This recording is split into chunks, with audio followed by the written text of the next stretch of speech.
एक गोपी ने बाहर आकर के देखा कि बाबा आए हैं। अंदर जाके यशोदा मैया से कहा, देखो रे एक बाला जोगी द्वार हमारे आया है। देखो रे एक बाला जोगी द्वार हमारे आया है।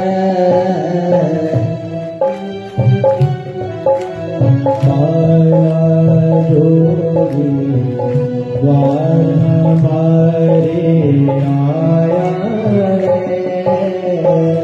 देखो रे के बाला जोगी द्वार हमारे आया है।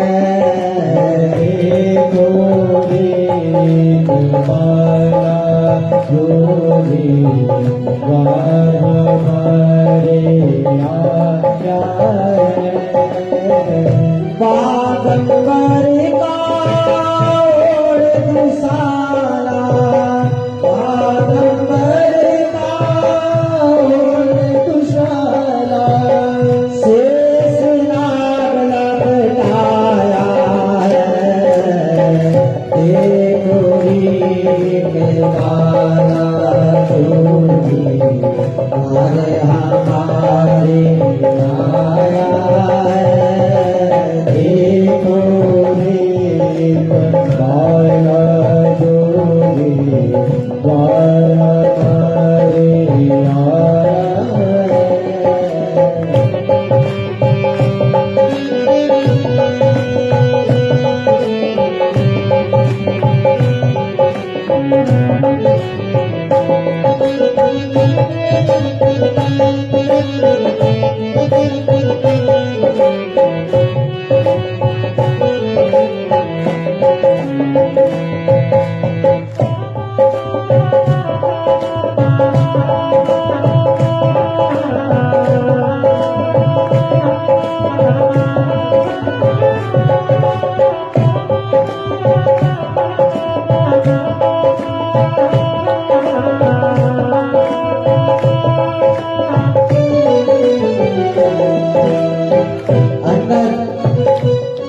पालने में पाल मुकुंद भगवान झूम रहे हैं। गोपी ने बताया तो बाबा कैसा है। माथे वाके तिलक चंद्रमा, माथे वाके तिलक चंद्रमा, जोगी जटा बनाया है।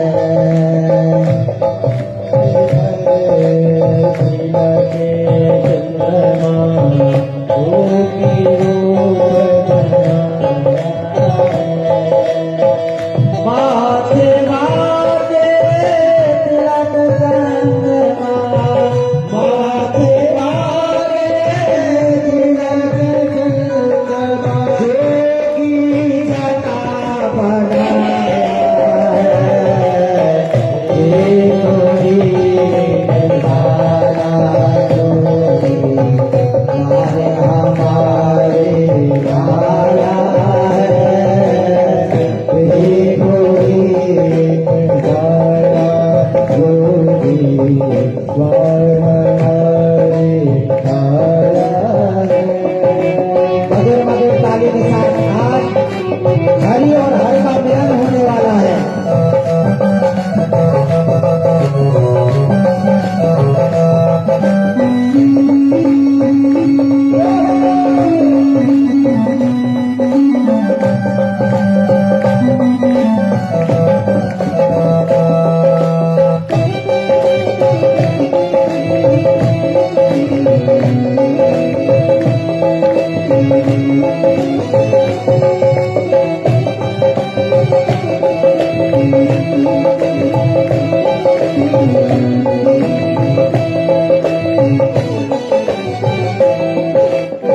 बाबा को भिक्षा देने के लिए नंदरानी ने खिड़की से देखा कि बड़े बड़े सांपों की माला है, जटा पड़ी हुई है, सोने के थाल में हीरा मोती जवाहरात रखी और देने के लिए आई।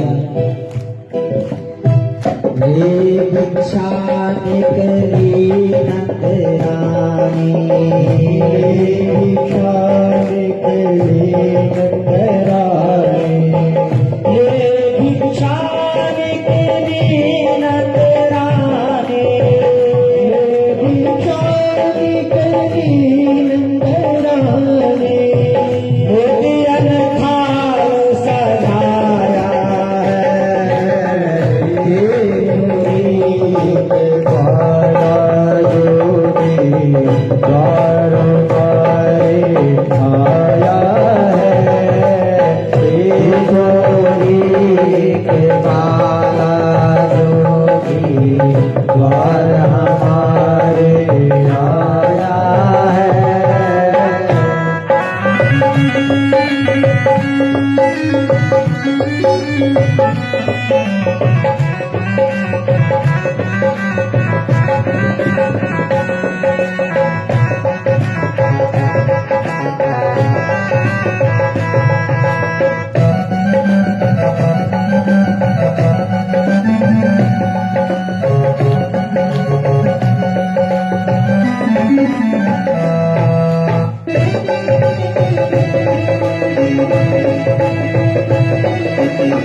थाल को देकर के बाबा ने कहा, नंदरानी मुझे कुछ नहीं चाहिए, ये हीरा मोती जवाहरात को अपने वापस ले जा।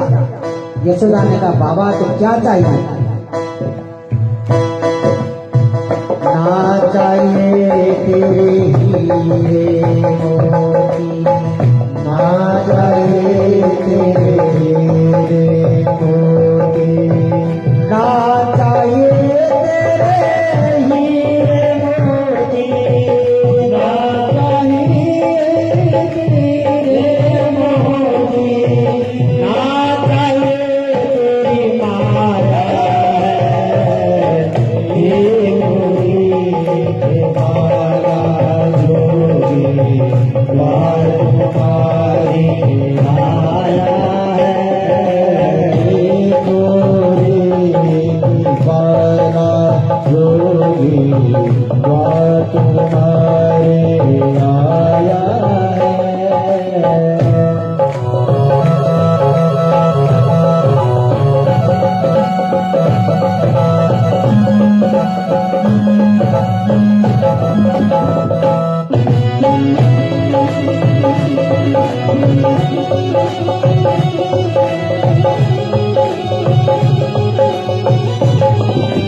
बाबा क्या चाहिए? आप भिक्षा भी नहीं दे रहे हैं। भगवान भोलेनाथ कहने लगे, अपने लाल का तरस करा दे, अपने लाल का तरस करा दे, अपने लाल का तरस करा दे, अपने लाल का तरस करा दे, साधु पास से आया है, ये मोरी तुम्हारा जोगी द्वार हमारे आया है, ये मोरी तुम्हारा जोगी द्वार हमारे आया है। नंदरानी ने मना कर दिया। दूध का जला हुआ छाछ को भी फूंक फूंक के पीता है। अभी अभी तो पूतना का कांड हुआ था। नंदरानी ने कहा, नहीं बाबा, मैं अपने लाल का दर्शन नहीं करा सकती हूँ। तुम्हारे गले में बड़े बड़े सर्पों की माला है, बड़ी बड़ी जटा है, और मेरा लाला तो अभी छोटा है, वो देख करके डर जाएगा, दरवाजे से आप चले जाए। बाबा ने कहा मैं कोई साधारण महात्मा नहीं हूं, मैं भी हठ योगी हूं। जब तक तुम अपने लाला का दर्शन नहीं कराएगी मैं यहाँ से नहीं जाऊंगा। भगवान भोलेनाथ दरवाजे पर बैठ गए समाधि लगा करके और अपने प्रभु का मंत्र का स्मरण करने लगे। अंदर लाला जोर जोर से पालने में रोने लगे। छोटे बच्चे मुंह से तो कुछ बोल नहीं पाता, एक ही हथियार उनके पास है कि रोना। भूख लगे तो बच्चा रोता है, कोई कीड़ा काट दे तो रोता है, बुखार आ जाए तो रोता है। एक ही हथियार रहता है जब तक बच्चा बिल्कुल छोटा रहता है। बाल भगवान रोने लगे पालने में जोर जोर से।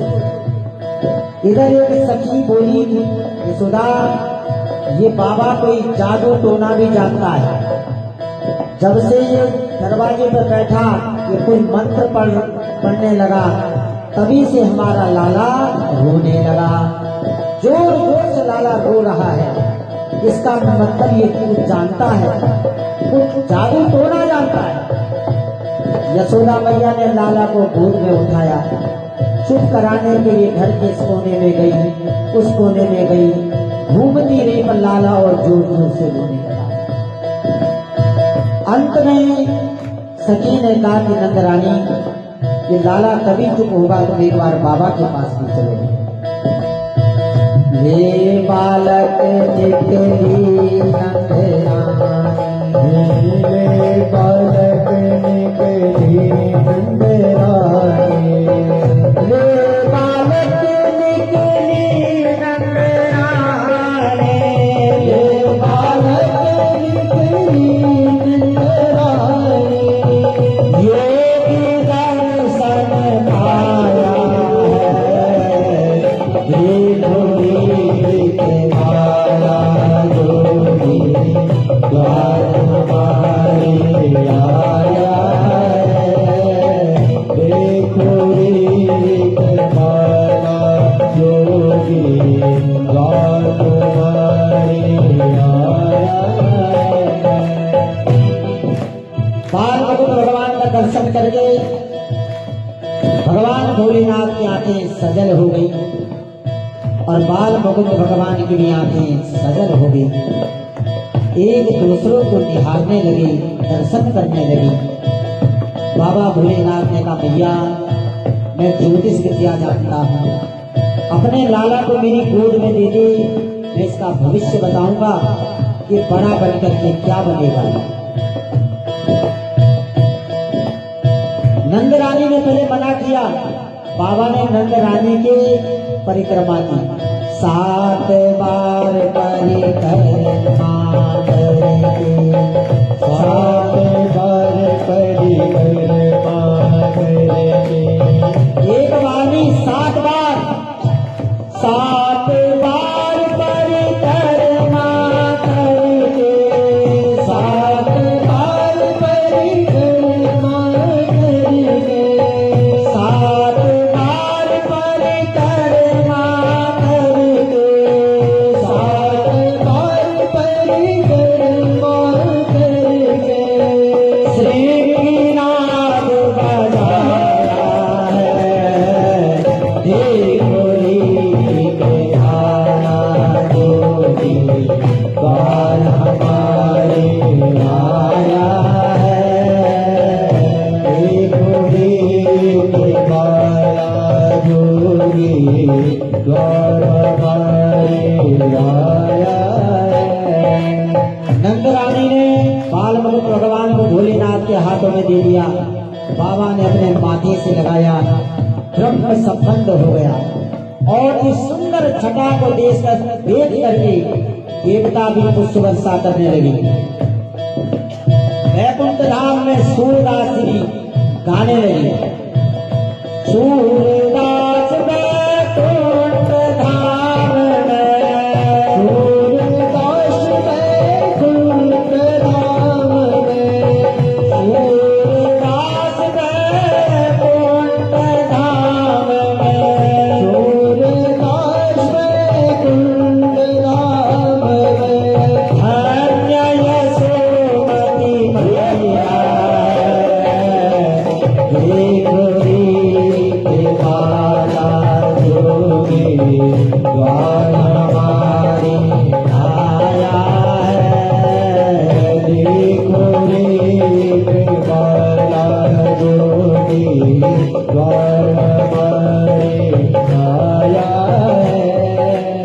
यशोदा मैया ने कहा बाबा बताओ मेरा बेटा बड़ा हुआ क्या बनेगा।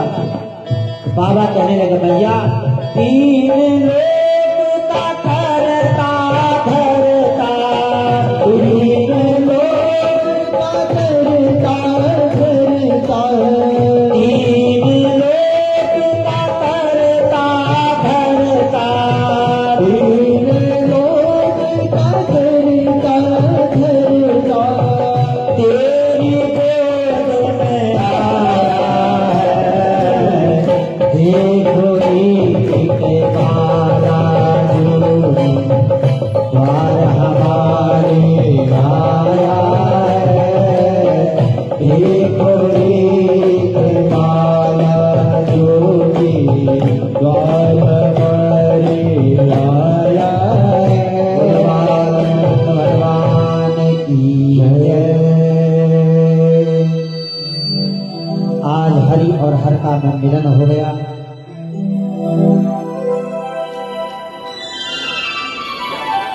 जब कंस को पता चला कि पूतना का वध हो गया, पूतना मारी गई, तो कंस डर गया। गरिमाणं शिशो वेदो न चेदो किरीटकः। क्योंकि पूतना कोई साधारण राक्षसी नहीं थी। एक छोटे से बच्चे ने पुतना को मार दिया। कंस भयभीत हो गया, डर गया। एक महीना बीता,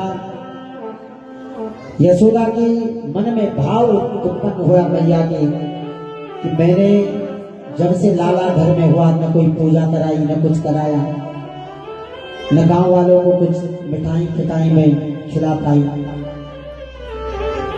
मन में भाव आया कि आज घर में कीर्तन करा दिया जाए।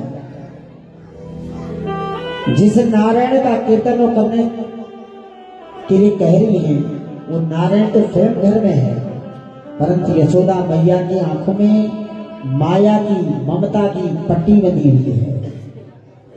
सारे गांव वालों को यशोदा मैया ने निमंत्रण दिया कि आज हमारे घर में कीर्तन है।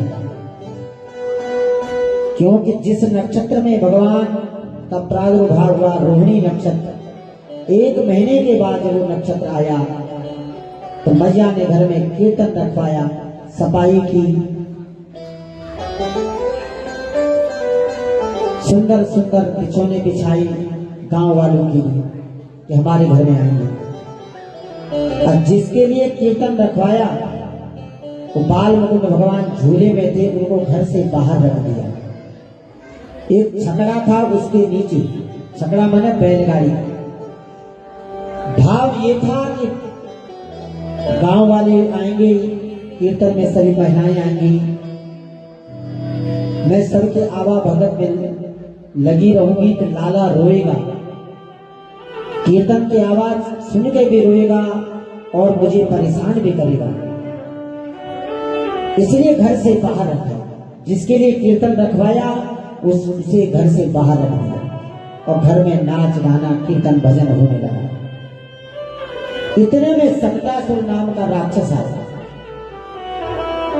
कंस ने उसे भेजा, पता लगा करके वो छकड़े के नीचे जहां भगवान कृष्ण थे वहां चला गया।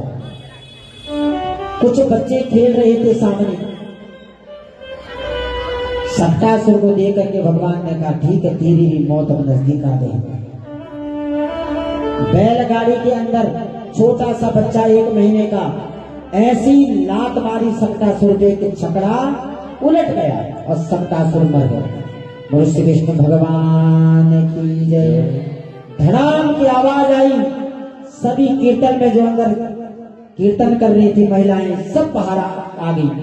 देखा कि विशाल शरीर का राक्षस मरा हुआ है। किसने मारा, किसने मारा? अपने लाला को उठाया और गोद में रखा कि मेरे लाला का आज जीवन बच गया। ये राक्षस तो मेरे लाला के पीछे पड़े हैं, फिर भी समझ नहीं पाई। भगवान ने सक्तासुर को मारा। इसके बाद तृणावर्त आया, भवंडर, हवा का रूप लेकर। यशोदा मैया अपने लाला को गोदी में बिठा करके दूध पिला रही थी। भगवान की गोद में बैठे बैठे इतना भारी शरीर भगवान का हो गया, यशोदा मैया ने गोद से नीचे उतार दिया। इतने में तृणावत बवंडर हवा का रूप आया और भगवान को उठा करके उड़ा करके ले गया। भगवान ने वहीं उसका गला दबाया, उसको भी मौत के घाट उतार दिया। धीरे धीरे समय व्यतीत हुआ। अभी लाला का नामकरण संस्कार नहीं हुआ, क्योंकि समय नहीं मिला। जब भी समय मिलता कोई न कोई राक्षस आ जाता। यशोदा मैया डरी हुई है। वसुदेव जी को पता है कि मेरे पुत्र जो रोहिणी के गर्भ से उत्पन्न हुए हैं और जो मैं रख के आया हूं, अपने लाला को इनका नामकरण संस्कार अभी नहीं हुआ।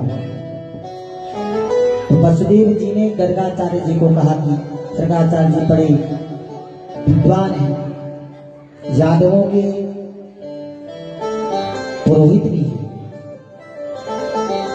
वसुदेव जी ने गर्गाचार्य जी को प्रार्थना की, आप जाकर के गोकुल में मेरे बच्चों का नामकरण कर दीजिए। आपको तो सब कुछ पता है, आपसे कुछ छिपा नहीं है। अगर किसी को पता चलेगा तो मेरे बच्चों पे संकट आ जाएगा। तो वसुदेव जी के कहने पे गर्गाचार्य जी रात के समय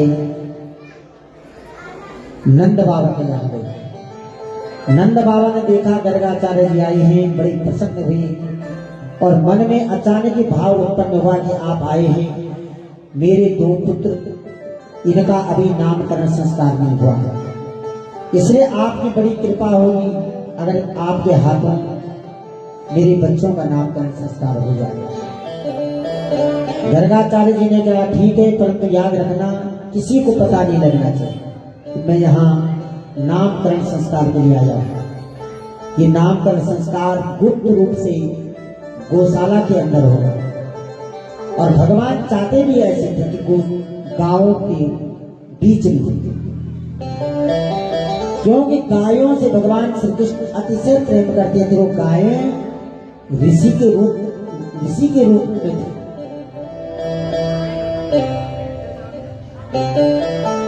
सुंदर चौकी बना दी गई गणेश पंचांग पूजा के लिए। इधर रोहिणी के मन में भाव आया कि मैंने सुना कि गर्गाचार्य जी बड़े विद्वान हैं, आज इनकी परीक्षा ली जाए। यशोदा को कहा कि तुम मेरे पुत्र को अपने गोद में रखो और तुम्हारे पुत्र को मैं अपनी गोद में रखूंगा। देखते ये पहचानते कि नहीं पहचानते कौन किसका पुत्र है। नामकरण संस्कार के लिए गणेश पूजा पंचांग पूजा हुई। नामकरण की बारी आई तो गर्गाचार्य जी ने कहा अयम ही रोहिणी पुत्रो रमयन् सुहृदो गुणे आख्यास्ते रामयति बलाधिक्या बलम्। रोहिणी, तुम्हारा जो पुत्र है वो यशोदा के गोद में है। अयम ही रोहिणी पुत्रो रमयन् सुहृदे गुणे, ये बलवान होगा। इसका नाम संकर्षण होगा, क्योंकि ये देवकी के गर्भ से रोहिणी के गर्भ में आया है, इसलिए इसका नाम संकर्षण होगा। बलानां बलान्तक, और बल में ये सबसे अधिक बलवान होगा। इसका एक नाम बलदेव होगा, एक नाम बलराम होगा, एक नाम हलधर होगा।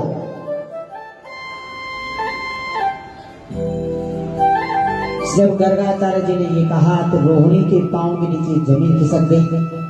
तो मैं तो परीक्षा लेने के लिए सोच रही थी, इन्होंने तो बता दिया। फिर भगवान कृष्ण के नामकरण की बारी आई। बहूनि सन्ति नामानि रूपाणि सुतस्य ते। रोहिणी, तुम्हारी गोद में जो बच्चा है ये यशोदा का पुत्र है। और बहुनी संति नामानि, एक नाम नहीं, इसके कई नाम होंगे। विष्णु सहस्त्र नाम, गोपाल सहस्त्र नाम, पर सबसे प्यारा नाम इसका कृष्ण होगा, क्योंकि जो भी इसे देखता है वो उसका ध्यान अपनी ओर खींचता है। कृष्ण माने होता है जो अपनी ओर ध्यान आकर्षित करे, अपनी ओर खींचे। सांवले रंग का इसका नाम होगा कृष्ण। तो बोले श्री कृष्ण भगवान की जय। नामकरण संस्कार भी संपन्न हो गया। अब भगवान धीरे धीरे बाल लीला दिखाने लगे। गोपियों के घर में गोपियां जानबूझ के अपने घर में ले जाती, कन्हैया से खेलती, कभी कन्हैया के गालों को खींचती, कभी बालों को छीलती। सारी गोपी चाहती है कि हर पल हमारे साथ रहे, क्यों गोपियां भगवान से अतिशय प्रेम करती है। जिस प्रकार संसारिक माता पिता अपनी संतान से प्रेम करते हैं, ऐसे सवेरे उठते ही भगवान का दर्शन करने के लिए पहुंच जाते हैं। पाषाण वासो यस्य, सुबह उठ करके प्रातः काल ही भगवान का दर्शन करने के लिए पहुंच जाती है गोपियां। आज यशोदा मैया ने अपने लाला का सुंदर श्रृंगार किया, आंखों पे काजल लगाई, बाल बनवाए, सुंदर सुंदर फूलों से भगवान कृष्ण का श्रृंगार किया। 1 वर्ष के कन्हैया सुंदर से वस्त्र पहनाए और इतना सुंदर भगवान का श्रृंगार किया। सामने दर्पण था, शीशा था। दर्पण कभी झूठ नहीं बोलता, जैसे आपकी शक्ल होगी ऐसे दर्पण में दिखाई देगा। बाल मुकुंद भगवान अपने स्वरूप को देख करके अपने आप नाचने लगे, ठुमुक ठुमुक करके। जिस प्रकार संसारिक माता पिता अपने बच्चों को देख करके खुश होते हैं जब बच्चा पहली बार नाचता है या बोलता है, ऐसे आप भगवान नाच रहे हैं। और सारा देवगण भी भगवान के इस नृत्य को देख करके प्रसन्न हो गए। भगवान श्री कृष्ण ठुमुक ठुमुक जब नाचने लगे तो यशोदा मैया भी ऐसे नाचने लगी। नमस्कार, आप तो उत्तराखंड से हैं। आज ही गढ़वाली एवं कुमाऊनी रिश्तों के लिए लॉगिन करें उत्तराखंडशादी.com या कॉल करें 9582228865।